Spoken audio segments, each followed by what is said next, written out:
There's a very famous quote by Rabindranath Tagore that nobody crossed the ocean by looking at it.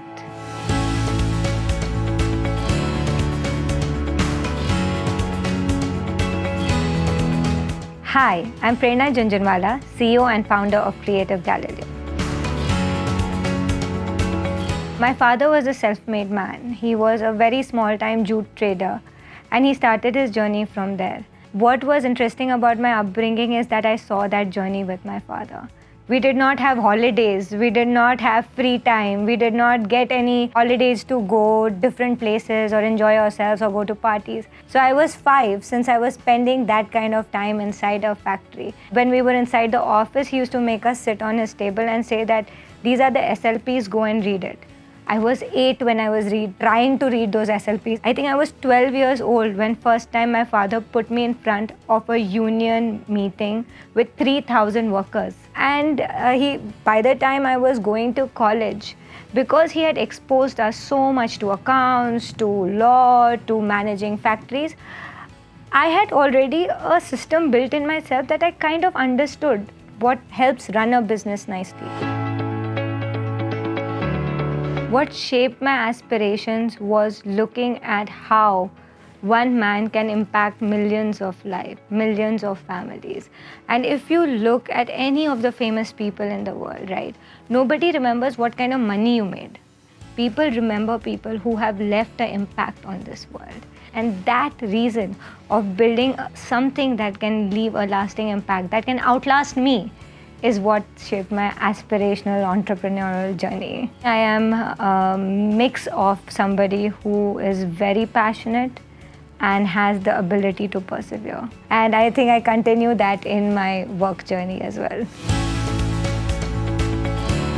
When I actually started running my first business, which was the schools in Singapore, I was fighting against the giants of Singapore, right? And I went into a space where 50% of the teachers are speaking Chinese.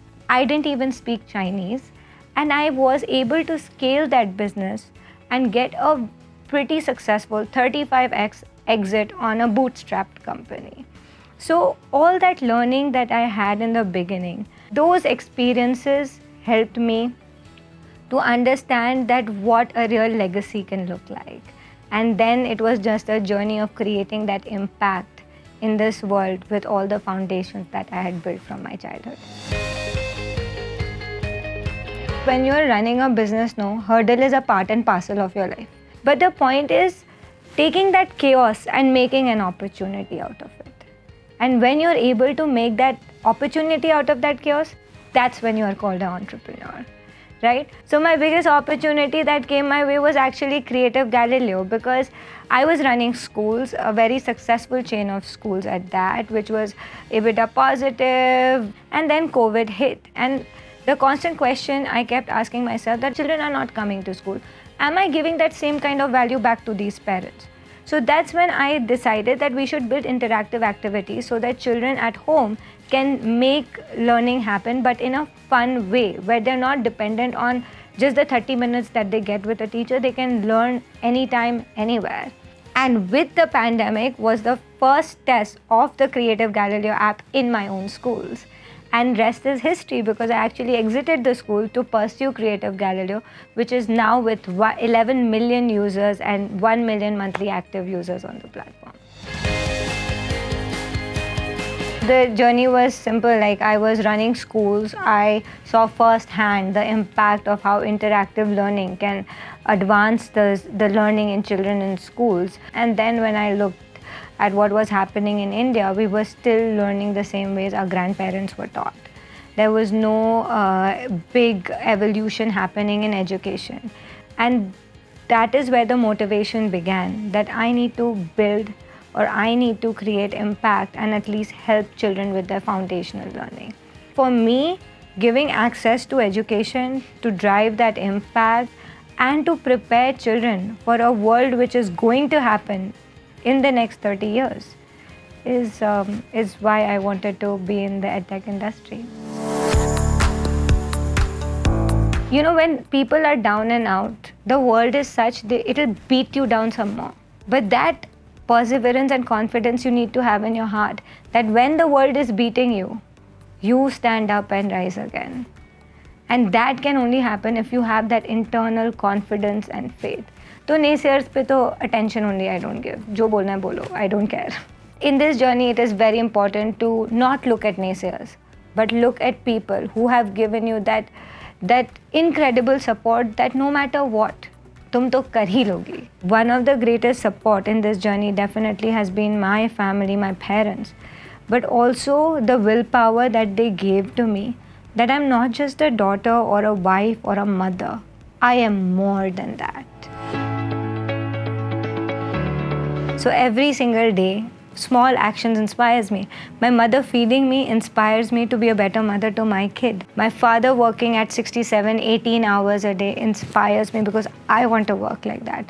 My father-in-law, the legacy he has built for himself, that inspires me. My mother-in-law, the love she has for everybody. But there is one moment which almost brought tears to my eyes, and that was when, Whitney Hurt, the founder of Bumble, she was ringing the NASDAQ bell, and she did that with a baby in her hand. And to me as a woman, that was such an inspiring moment. So my X factor definitely is the fact that I combine the action with the perseverance with the planning.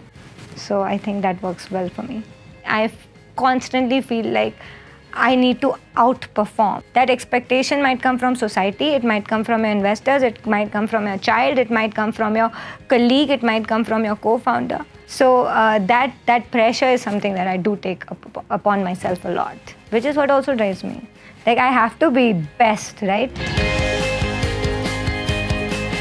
The fact that you are with a team of people that are constantly evolving, learning from each other, inspires me because it helps me to grow every single day.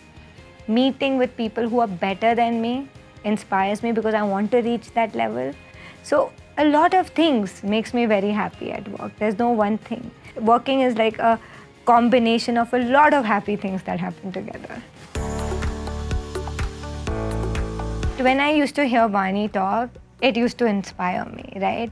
And I would think that, 30 years down the line, the kind of legacy this lady has built, the kind of impact she has created with so many people, that's the kind of impact I want to create. It was more about the journey that Kalari is a part of also, rather than just being an investor and telling me what has to be done all the time. There are 3 stages to every company: planning, execution, and passion.